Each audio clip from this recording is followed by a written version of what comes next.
we would have you understand that the flame that you are burns eternally and shall never go out, no matter how bright you allow yourself to become. We shall have you understand that you exist now and always shall, and you always have, because now is the only time and the only place and the only existence there is and always has been and ever shall be. You are eternal, you are infinite, you are spirit, you are body, you are mind, you are heart, you are soul, you are an idea, you are an expression, you are a thought, you are a dream of the infinite creation. But that is reality, and all reality is couched within your dream. You contain it all. You are the whole expression in your own individualized way. You are the matrix is you. You are everything, everything comes from you. Everything gives birth to you as you reinforce the existence of everything and everyone.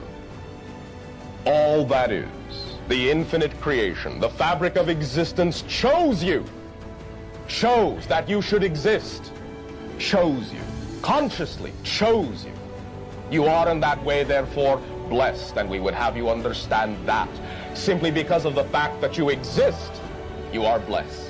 For you are created out of divine material, out of divine light. You are the infinite creator.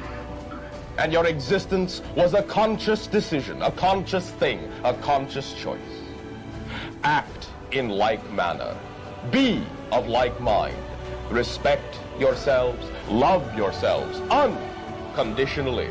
For out of unconditional love were you created, and out of unconditional love shall you create anything you desire. Begin to feel the energy of your interlinking with all thought forms, all consciousness, all civilizations, all eyes, all ideas, all mind, all hearts, all soul, all spirit is one. And you are one within that sea, within that pool. Know that you are the fabric and the essence of the galactic energy. Not one of you, in that sense, can be removed from the matrix without the collapse of the entire structure. You are integral in that way. You are essential in that way. And we would have you understand that because you are interconnected in this way, because everything you do has impact within the entirety of creation, that you deserve to exist in this way, and you deserve to be the fullest individual you can imagine yourself to be. That you deserve to manifest all the things you can conceive of. That you deserve the existence you have been given, or it would not have been granted to you. That you deserve all the love you can imagine, because love is what you are made out of. That you deserve all the light you can create in your life, because light is what you are made out of. Feel in the beating of your heart that it keeps pace with the rhythm and the pulse of the spinning of all the galaxies, of the fabric of existence itself, of the universal heart of infinite creation. For you all beat within that heart, and not a one of you is outside the heart of all that is. You are the blood and the life force of God itself. It is your force and your life as well. You are it, and it is you. Out of your dreams, trying to make progress, you will be go born. up. But up always implies down. So while you are trying to get better and better and better, that means that when you get to the best, you can only go on to the worst.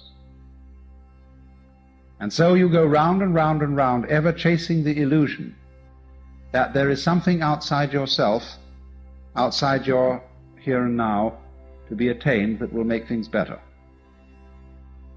And the thing is to recover from that illusion. So a Buddha means somebody who has woken up and discovered that running around this thing may be fun, and it may be good to run around, but if you think you're going to get something out of it, you're under illusion, because you're forever the donkey with the carrot suspended from his own halter. Now then, it goes on to say that there's only one place, one point in this wheel from which you can become a Buddha, and that's here. The Devas are too happy to become Buddhas, or to worry about becoming a Buddha. The Narakas are too miserable, the Asuras are too angry, the animals are too dumb, and the Pretas too frustrated. Only in the middle position, the position of man, which is, you could say, the equal position, the position of sufficient equanimity to begin to think about getting off this rat race Only from there, you see, can you become a Buddha. So the position of a Buddha may be represented either as not on the wheel at all or as right in the middle of it. It makes no difference. And so he is just as in a way the axle point, the still point of the turning world, as to use T.S. Eliot's phrase, is the unmoved center, the unmoved mover, the primum mobile, the axle tree of the world. Also the navel, that's why yogis are said to contemplate their navel. The navel isn't on their tummy, it's this place, the navel of the world. So that's the scheme of cosmology, of ancient Indian cosmology in which Buddhism arises. So you see, therefore, a Buddha is one who awakens from the illusion of samsara. That is, from the thought that there is something to get out of life, that tomorrow will bring it to you, that in the course of time it will be all right. And therefore one is set pursuing time, as if you were trying to quench your thirst by drinking salt water. Now, I can exemplify this a little more strongly by relating Buddhism to the social system in which it arose. A Buddhist monk is sometimes called a shramana. S-R-A-M-A-N-A, shramana.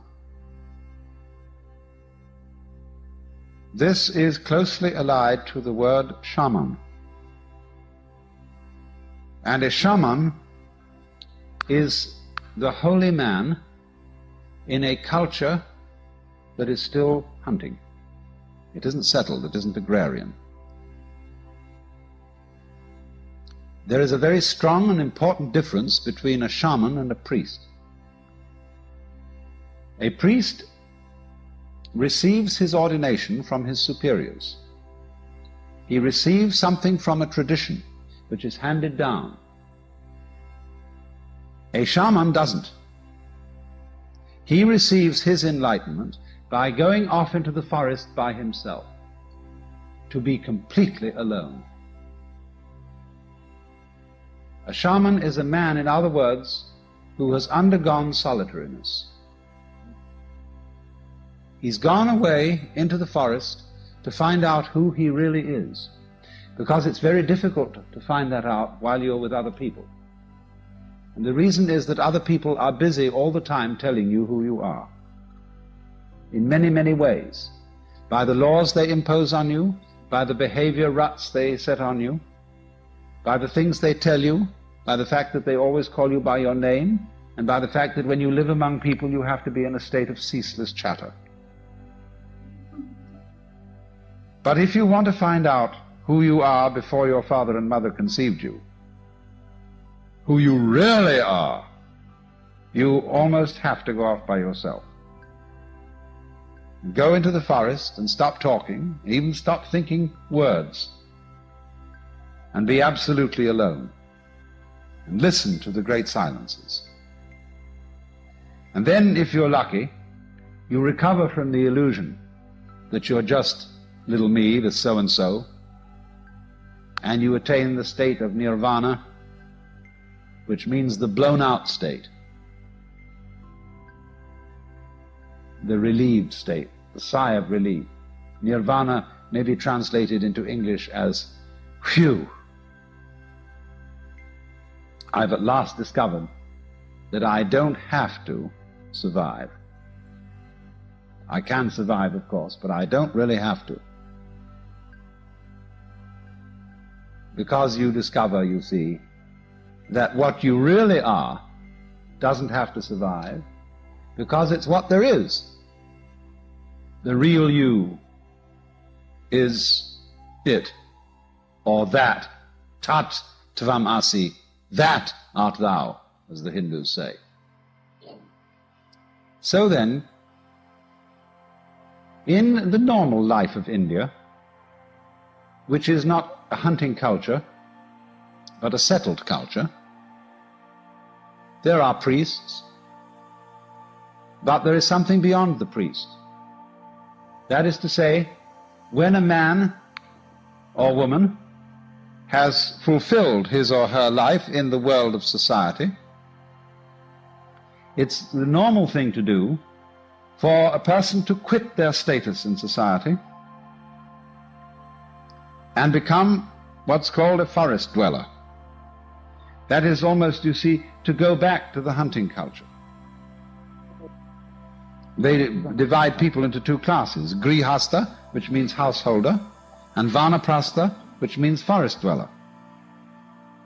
And the older people all hand over their occupations and positions to their children and enter the stage of vanaprastha, or become a shramana and go outside the stockade.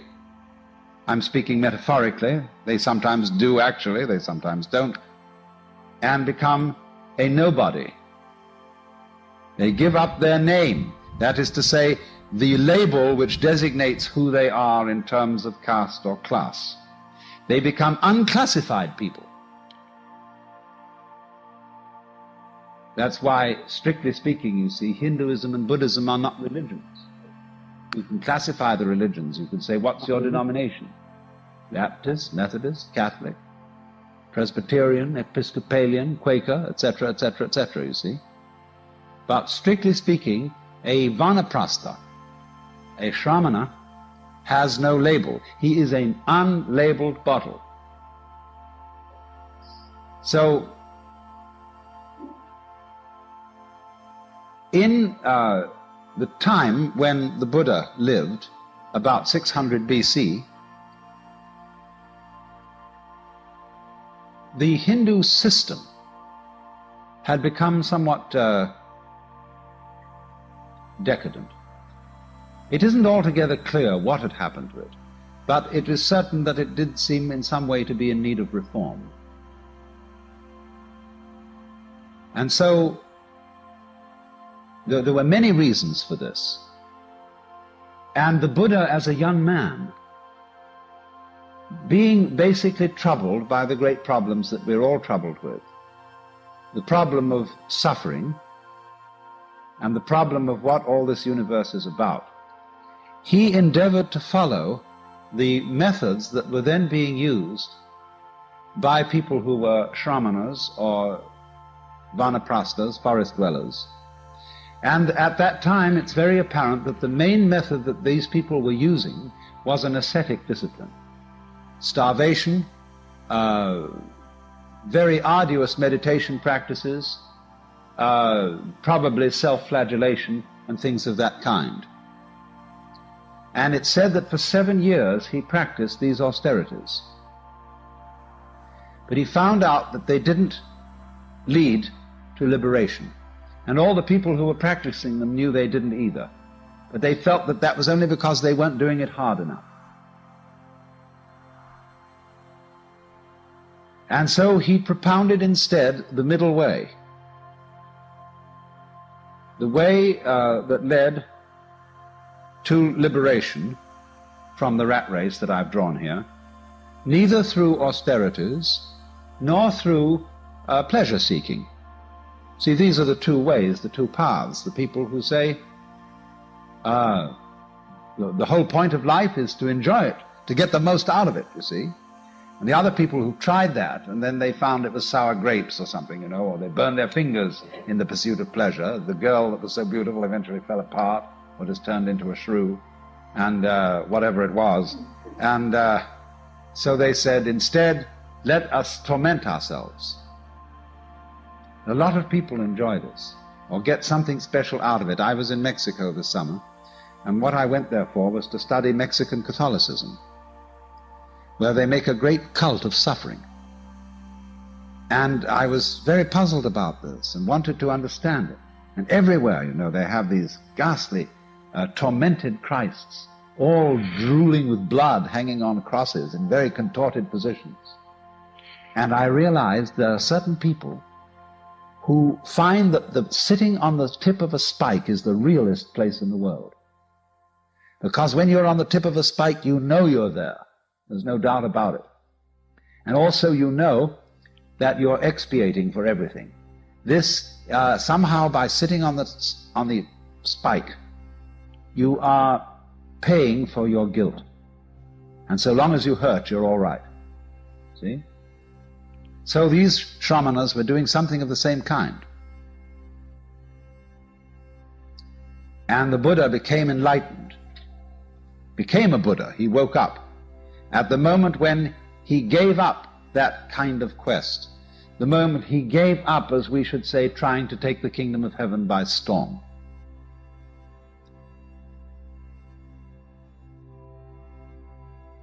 Now, what does this mean?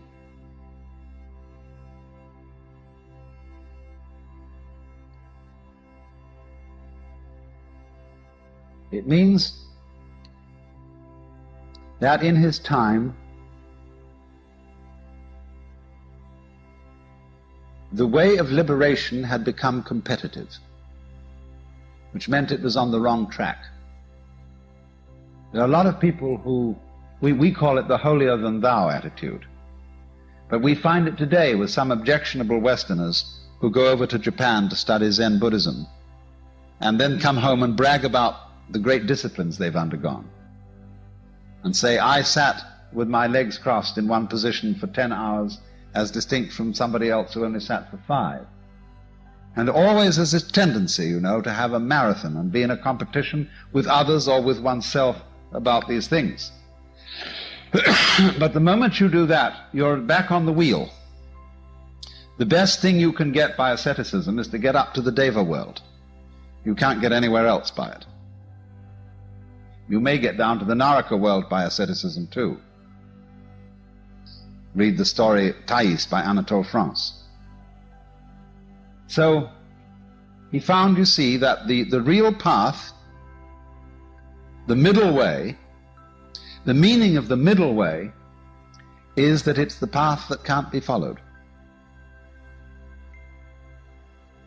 Because to get you onto the middle way, I have to get into a dialogue with you, you see, and you say to me, because after all it's always the student that raises the problem, not the teacher. You say, well, now what's the right thing to do? I say back to you, why are you looking for the right thing to do? And then you have to consider your situation, where you are. And you say, well, I'm looking for the right thing to do because I feel that I'm in the wrong situation. I don't have peace of mind. Why do you want peace of mind? Because my mind is disturbed. Then in other words, you as a disturbed mind are trying to find peace of mind. Your quest for peace of mind is the same thing as having a disturbed mind. Now, if you don't have a disturbed mind, you won't ask for peace of mind. Well, how can I quiet my mind? Why are you asking to quiet your mind? Because it's disturbed. You see where you are? So in this way, by this dialogue, the guru, the teacher, brings a person back to center.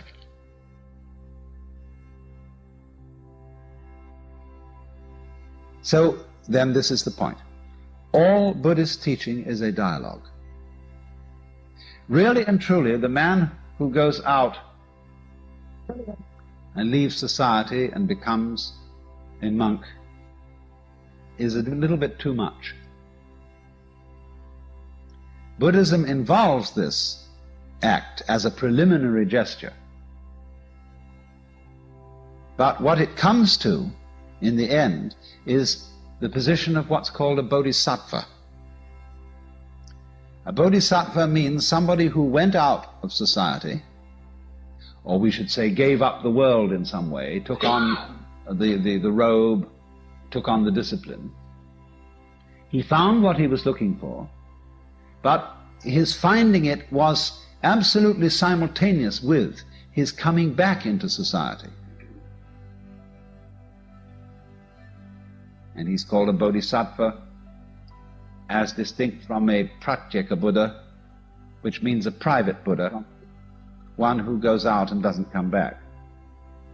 And the bodhisattva is considered as having a superior attainment, superior insight.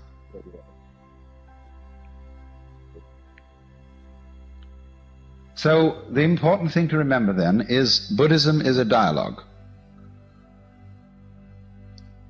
And its teaching is a method and not a doctrine. Now, the teaching of Buddhism is summed up in what are called the Four Noble Truths. The truth of suffering, the truth about the origin of suffering, the truth about the ceasing of suffering, and the truth about the way to the ceasing of suffering.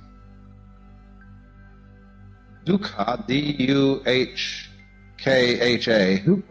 is the Sanskrit word we translate suffering, discord, frustration, something like that. That's always the problem, you see. And this, because of suffering, is the reason why human beings seek out teachers and saviors. I hurt, and I don't want to hurt. So that's the universal problem, see, that everybody brings.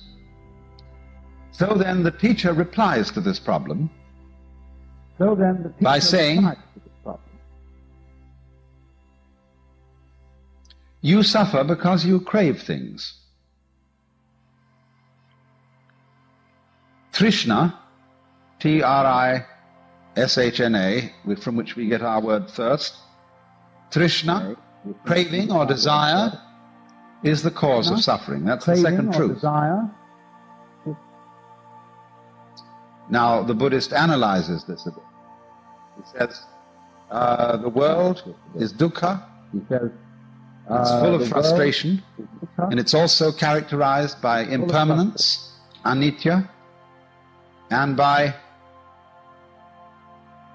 non-entityness, anatman. That means that no thing exists independently. Everything is a thing only in relation to everything else. Therefore there are no separate things, no real selves or souls or egos. And trying to cling to the world, which is necessarily changing, trying to have a separate self and to protect it, all these things are trishna. They are the cause of dukkha. So the teacher, having said this, then the student comes back and says, well, how do I get rid of trishna? If trishna, desire, is the cause of suffering, couldn't I get rid of desire so as not to suffer? And the teacher says, well, you try. And this then is the first part of the discipline, to try not to desire, to calm your mind, to practice centering, to practice getting rid of all what they call klesha, K-L-E-S-A, disturbing thoughts, distractions, evil passions, immoderate appetites, and come to upeksha, or equanimity of mind. And so the student practices that. And this is a very difficult and arduous discipline. And all the time he sees the teacher watching him with a slightly sour expression on his face. And he knows, of course, or thinks he knows, that the teacher is fully aware of his inmost thoughts. Because, you know, it's the Indian way. They go to meeting with the teacher, and the teacher sits under a tree and smokes a cigarette or a pipe or something, and all the students sit around cross-legged, and they meditate. And sometimes the teacher meditates. And they can see him occasionally looking at them like this, you know. And they think, uh-oh, the teacher knows what I'm thinking, because he has the power of infinite vision, you see, and all-seeingness. And this bugs them completely. Because, you see, you remember how it was in school when you were trying to do something and the teacher walked around and looked over your shoulder? It puts you off completely. And so the Hindu teacher or the Buddhist teacher deliberately puts his students off. And finally he raises in their minds an insoluble problem. that if you are trying to stop desire so that you will not suffer, aren't you still desiring to stop desire? Or the students may very well find that out for themselves, and they say to the teacher, but how are we to stop desire when we are desiring to stop desire? So then the teacher can engage them in an extremely marvelous trap, which is to say, he can play it in a number of different directions. One direction is to say, well, don't try to stop all desire, but try to stop as much desire as you can stop.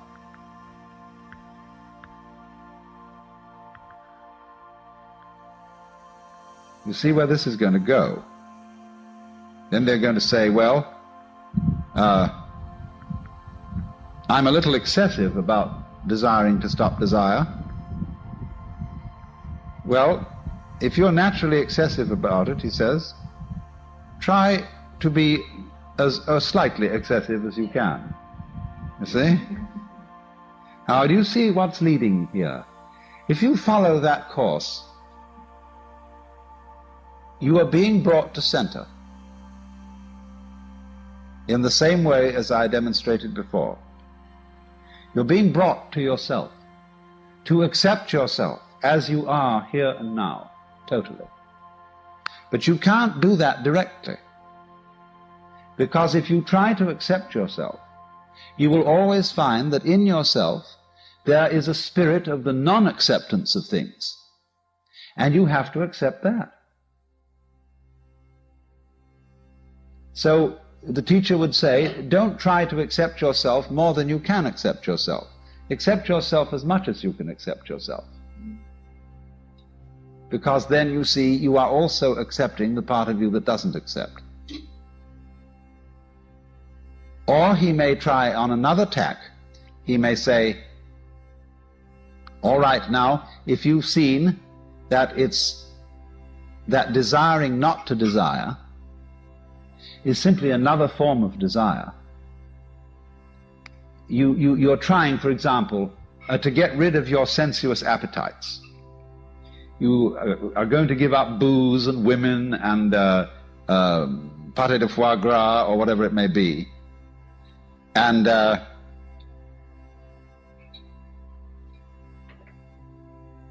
you then think, well, now, yes, this I must do.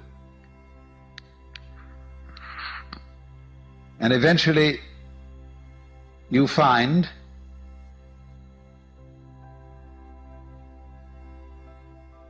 that you are becoming proud of your success in mastering your appetites. And you're beginning to depend on that. So the teacher says, do you see you're in the same trap as you always were? Formerly you sought spiritual security in booze and women and so on. Now you're seeking it in holiness. Formerly you bound yourself with chains of iron. Now you're bound with chains of gold. Formerly you boasted to all the boys how many sins you committed. Now you're boasting before the Lord of how many virtues you have. Same trap. Why do you do it? So the student eventually finds there's no way at all to not desire.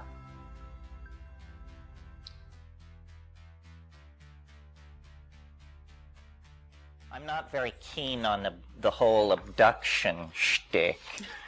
I think that one of the symptoms of cultural disintegration is simply that people lose the ability to distinguish between dream and memory. And that somehow one's past, one's real past and one's dream past simply become one's past. And then under certain circumstances, you know, what was basically dream material is presented as reality. You know, just because you have a nut theory, it doesn't mean that you agree with other nut theories. In fact, it often makes you very hostile to them. After all, there's a limited pool there that we're all... My idea with psychedelics throughout my whole career with them was that the purpose was to go out into mind space and hunt ideas and bring something back to show the folks around the campfire, something that would astonish and amaze us all. Well, you know, it's a narrow keyhole, the mind. You can't bring back a flower like the time traveler does in Wells' story. So I found the only thing I could bring back, not being graphically endowed, was ideas. It's a very mysterious business, the revelation of to mind of the world. Since the last time I talked to any audience, I finally understood an argument of my enemies that I had never understood before. Enemies in the friendly, collegial, ideological sense. In other words, enemies. The countervailing theory to the evolution of consciousness, how it came to be so rapidly, as opposed to the idea that it was stimulated by psychedelic compounds in the early human diet, was, and I've ridiculed this idea to you before, the idea that human beings throw things. And because we were small and weak and we hunted very large animals, we learned to hurl rocks with great accuracy. And that this is a behavior not observed in the animal world. I mean, monkeys hurl feces in a generally downward direction to indicate displeasure, but their aim is lousy, which is a very fortunate thing if you're an Amazon explorer. But human beings can hit with considerable force an object up to 120 feet away. And evolutionary biologists have fastened on this as requiring so much coordination of neural material that there would be enough left over to invent Western civilization and explore the planets once you had this thing down. Well, it always seemed somewhat preposterous to me. And I pointed out that it would make the big league baseball pitcher the paradigm of evolutionary accomplishment in the human world if that standard were accepted. But now I understand the argument a little better. And it's slightly deeper than I thought, because here's what they were trying to say the first time. It isn't this neural coordination which is going on is really about planning. That it is an extraordinary thing to look at a rock in your hand and to make the calculation into the forward vector of the future. If I hurl back and impart a certain energy in a certain direction with a certain intensity, this thing will follow a path through space and will land somewhere with benign consequences to me and my side. And it's the key concept in here is plan. This is a plan. And animals don't do this. There are no plans in the animal world. Their consciousness is of the moment and doesn't involve this complex triangulation out of the moment toward future consequences in quite this way. Because you see, what happens when you let go of the rock is that you can no longer control it. It isn't like hunting or beating something to death with a stick, where the strategy is being readjusted moment to moment. No, once the projectile is released from your hand, that's all the planning you get to do. So it represents a concrescence of intent. And this building toward a concrescence of intent, this plan making, then is the tiny flutter of the butterfly's wing that ripples out through the chaotic universe, and the next thing you know, the kings of Babylon are issuing their codes of law, and slaves under the lash are erecting cities, and, the stars are being brought into a mathematical model, so forth and so on. Well,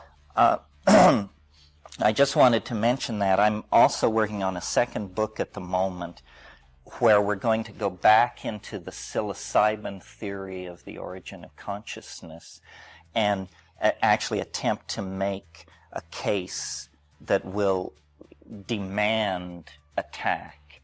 In other words, to actually marshal all of the anatomical, paleontological, primate data, because the more we research, the more it appears true that by looking at the psychedelics, in fact, they become a kind of key to understanding the entire phenomenon of human emergence by looking at the larger issue of food as an environmental dimension. In other words, our food has shaped us. As omnivores, we have exposed ourselves to a very high input of mutagenic material over the course of our omnivorous behavior. And this has accelerated the rate of mutation in our species. This is why there are so many cancers. Those cancers are maladaptive mutations. Most mutations are non-productive. But by being a creature of the jungle canopy, who underwent a forced migration to an entirely different nutritional environment, the grassland, we opened ourselves up to this mutagenic influence. And it's only the spectacular effect of the psychoactive compounds impacting on neural organization, cognition, and social organization that I focused on originally. But now the realization is beginning to ripple out through the evolutionary community that, yes, this is the hidden factor, the mutagenic diet and the forced shift in environment. There are also ideologically unexpected twists and turns in all this. I've recently met a very interesting person. He's going to be my co-author on this evolution book, Philippe de Vaugelet. Some of you may know him. And he is a lover of animals. This guy has made a fortune in publishing books on reptile care. And if you have a broken iguana, he's the man to see. But he pointed out something to me very, very interesting, which goes against prevailing political correctness for sure, which is that browsing ungulate animals have absolutely no interest in the behavior of other animals. They couldn't give a hoot. Who's interested in the behavior of other animals are hunting animals. And that in order to successfully hunt an animal, you must, in a sense, be able to become it. You must be able to transfer your consciousness into it and imagine its motivations, its behaviors, so forth and so on. And so Philippe has convinced me that on one level, the earliest human consciousness was not human consciousness at all. It was primate ability to enter into the behavior patterns and psychologies of other mammals in the grassland environment that it was predating upon. Following vultures as a basis for the beginning of nomadism and this sort of thing. Obviously, predator animals are aware, and their evolutionary success is based on environmental awareness and being able to act based on inputting the behavior of other animals. This is a very complex mental world compared to the world of the fruitarian, leaf-eating canopy browser that we came from. And then it appears, that in a series of coalescing involutions of culture and neural organization, driven by the spatial coincidence of human beings, cattle, mushrooms, our original primate programming was restructured. And I've talked a great deal about this. I think this is the key to understanding at least our sexual politics. All primates have what are called dominance hierarchies. And this is where the hard-bodied, sharp-fanged males, young males, arrange everybody else to suit themselves. The elderly, the sexually available females, the young, homosexuals, the sick, everybody gets told where to stand and what to do. This is how primates operate. This is how we operate. However, I think that for a long period in human beings, this was interrupted by nutritional factors and drug factors in the environment. That in a sense, a human society that is using psilocybin on even a lunar cycle of use is suppressing the ordinary pattern of male dominance, hierarchical dominance. It's not genetically touching it. It's still there, but in the same way that if you give a population of aggressive people a lot of opium, aggression disappears. If you give a population of people a kind of psychedelic boundary-dissolving aphrodisiac that promotes group bonding and erodes monogamy and so forth, then you get a different social ambiance than if that weren't present. And I think the secret to understanding our curious relationship to the angelic and animal worlds has to do with the fact that under the influence of this hormone/enzyme, which was suppressing ordinary patterns of male dominance, consciousness underwent an extraordinary series of bifurcations. And language, theater, poetry, magic, religion, dance, music, ethical values, altruism, everything emerged, sometime between 35,000 and 10,000 years ago. The Paleolithic, the pre-agricultural era, an extraordinary period of novelty being expressed and conserved in the biological world. The primate species, the hominids, suddenly just take the stage, and through an amazing series of cultural transformations become a planet-ruling species by 10,000 years ago. And then, not content with that, the process doesn't slow down. It accelerates.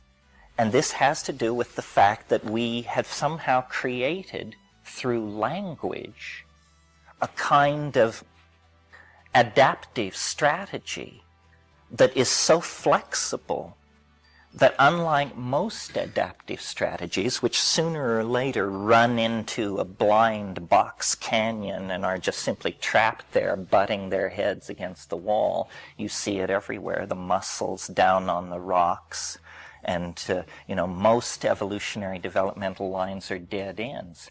But somehow we broke free of that by ceasing to be defined by the physical body. which is the stuff upon which evolution works, and placing between ourselves and our environment a new thing called culture, we began to mediate evolution. You know, evolution says the infirm, the idiot, the lame must die. Culture says we have different values about this. Maybe yes, maybe no, but we will decide. Evolution says, you know, you must be a scattered species, nomadic and moving across the surface of the planet like an animal. Culture says, no, we have strategies for food sequestration and common defense, and we will build cities and so forth and so on. And so, since about, you know, pick a number, 10,000 years ago, evolution has not been the dominating factor, biological evolution. Instead, there is something else, which the word epigenetic has been suggested, meaning change not driven by genes. Our genes are the same. If you were to be with a group of people active 10 to 15,000 years ago, they would look and just like you and I. We haven't changed that much. We've mixed the genes, but we haven't particularly added new ones or lost genes. But in the epigenetic realm, how many languages have been generated over the past 10,000 years? How many world religions have come and gone? How many systems of government?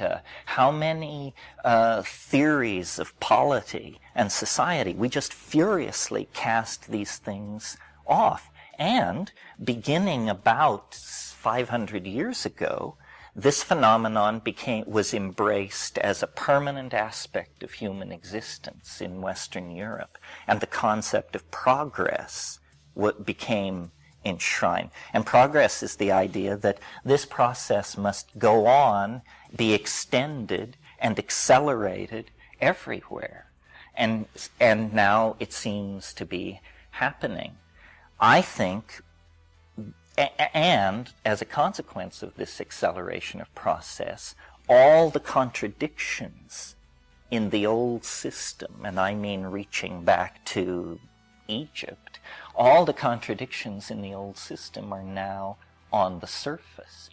And because I believe psychedelics are a kind of higher dimensional sectioning of reality, I think they give the kind of stereoscopic vision necessary to hold the entire hologram of what's happening in your mind.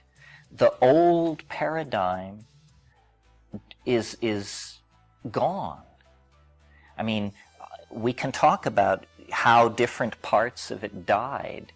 You know, maybe not everybody knows the story of how physics, the paradigmatic science of reason, turned into a place where nothing makes any sense at all, you know, and where stories are told so wild that a surrealist painter would flee from the gathering just shaking his head. That's physics. The very bedrock of the whole Western shtick has turned into a place of utter psychedelic contradiction and chaos. And the news hasn't reached biology and psychology. They're still operating under different paradigms. But what is keeping science alive at this point is the fact that it is able to whore itself to the marketplace.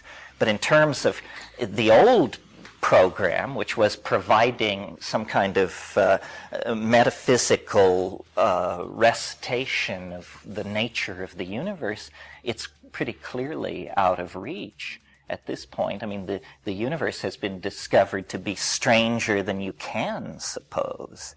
And what this means to the troops, which is you and me, the citizens of these linear, print-created, scientism-ruled, democratic, industrial states, what it means to us is that you get your mind back. they have no need of it anymore. It's actually become a burden to them. I mean, yes, they struggled like hell to take it, but then they discovered that it really wasn't worth all that much anyhow. The great thing about living in the twilight of an imperial decline is the permission that exists. You know, incredible resources lay before us, and very few people are looking over your shoulder and telling you what to do. I mean, the fact that this community has been able to persist and exist, I mean, this is the Orphic community. This is the tradition of descent, ecstasis, sexual ambiguity, so forth and so on, that reaches right back to Chalcolithic Greece and beyond. I mean, shamanism is about shape-shifting. Shamanism is about doing phenomenology with a toolkit that works. And no religion, no philosophy, I think, has ever gone very far down the road of understanding. Understanding is not really a collective enterprise. Understanding is an individual enterprise. And, you know, you can read Husserl, and you can become a Hasid, or you can assimilate these group understandings that are forms of wisdom. But ultimately, those are platforms for intrepid exploration. And now, at the end, I think, of this entire enterprise, I mean, I don't know whether I'm changing or the world is changing or both, but it has gotten so rich recently that it's like an enormous meal at some over-reviewed restaurant where you just have to push yourself away and say, you know, the spectacle is endless and amazing, and apparently it's all going to come true. And my impulse is to distance myself from it all. I mean, it is... well, the mushroom said to me once, it said, this is what it's like when a species prepares to depart for the stars. This is not unusual. I mean, the earth quakes, the oceans boil, the planet came into existence for this. All life for over 1 billion years has been pointed toward taking this step. You know, leaving the oceans for the land was dress rehearsal for what will now be done. And, you know, it's chilling because it's so huge. I mean, you don't even know, well, it's just enormous. And yet, apparently, when you look back through the history of the universe, this is how it proceeds. Incredibly gradually, over staggering scales of time, but then every once in a while you come around the corner, and there it is. A continent sinks, an asteroid impacts, a star explodes, two intelligent species meet somewhere out in the cosmos. And these things then, you know, set ripples going for eons. Yeah. I'm curious what this has to do with psychedelics, because it seems to me that, you know, when you use psychedelics to break down perceptual barriers, that's one thing. But there's such momentum going on in the world today that things are breaking down without psychedelics, although it may appear psychedelic in terms of the way you see it. Do you see what I'm getting at? Yeah, I do. You know, I mean, so at this juncture, have we transcended psychedelics? Well, my idea is, you know, that the psychedelic recapitulates on the personal scale this universal meltdown that is going on without the need of psychedelics. But this universal meltdown is very frightening to people. Most people are pattern-oriented and nostalgic, and it scares them. And I think psychedelics are a way it's sort of like doing calisthenics in preparation for the marathon at the end of time. People who have taken psychedelics should be in a better position to reassure everybody else. They'll just say, well, people say, the laws of physics are breaking down. You said, look, I've seen it before. So, and in a way, this event which wants to emerge, we think of it as quantized in a single moment where the shift will happen, and it's like the glory or something. But in a way, our job, if we have a job, and I'm not sure we do, but if we have a job, then our job is to anticipate this and to live it out before it happens. Somebody very dear to me said to me 25 years ago, my God, I don't know how they... Actually, it was in the same conversation where they said, history is the shock wave of eschatology. How anybody could say that in 1975, I do not understand. Anyway, he also said we should live as though the apocalypse has already occurred. That's the only way to transcend the historical hysteria.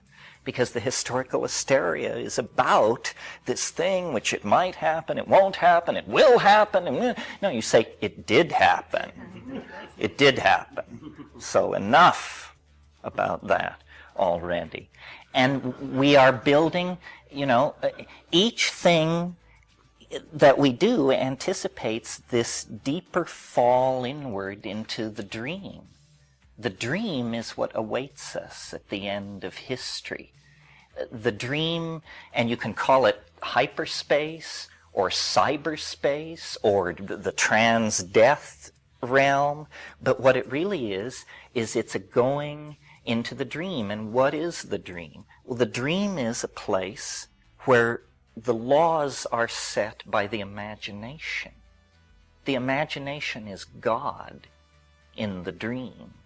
And if there is a way for us to mirror our highest aspirations, in other words, to inculcate the God image in ourselves, then it's by becoming the masters of our dream and then creating through drugs, technology, magic, who cares, the details come later, creating a way to share that so that we each then are a God with an open office doorway to all the other gods who wander through looking at the cosmogonies that we produce as art. I was thinking about this morning because I was thinking, what am I going to say to these folks?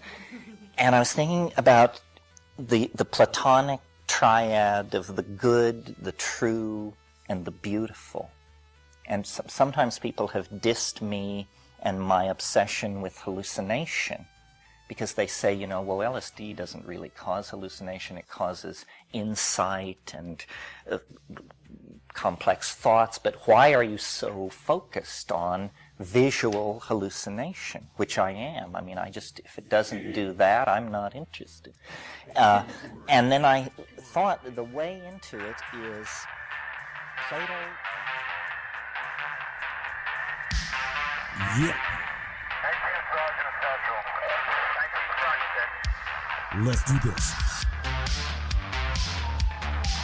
One of the fastest growing talk shows on the internet.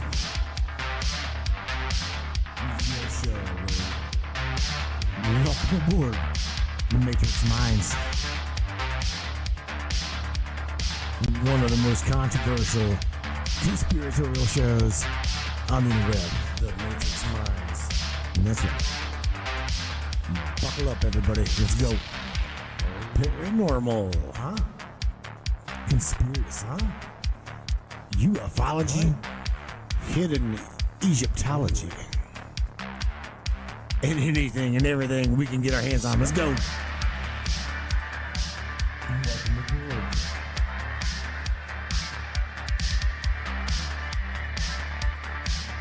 The Matrix Minds. The Matrix Minds. show. You take the blue pill, the story ends. You wake up in your bed and believe whatever you want. You take the red pill, you stay in Wonderland. And I show you how deep the rabbit hole goes. All I'm offering is the truth. Stay in Wonderland. All I'm offering is the truth. Stay in Wonderland.